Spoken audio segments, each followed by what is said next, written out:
बिस्मिल्लाहिर्रहमानिर्रहीम। अस्सलामुअलैकुम। 94 न्यूज़ से मैं हूं उमर अशरफ। खबर शामिल करते हैं मड़ी बहाउद्दीन से। मड़ी बहाउद्दीन के नवाही गांव आला में दम घुटने से मेहनत कश की बीवी और बच्चे इंतकाल कर गए। मजीद जानते हैं अंसर जावेद की इस रिपोर्ट में।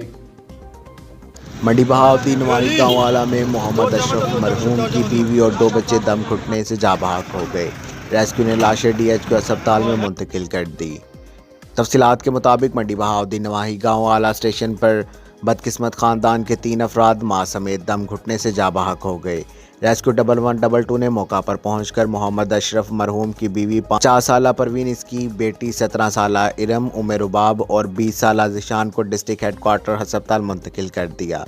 रेस्क्यू ने बताया कि शदीद सर्दी से बचने के लिए 50 साला परवीन कोयला की अंगीठी जलाकर कमरे में सो गए थे। कमरे में गैस भर जाने की वजह से इनका दम घुट गया और मौत वाक़ हो गई। अब तक के लिए इतना ही। मज़ीद खबरों से बाखबर रहने के लिए देखते रहिए 94 न्यूज़।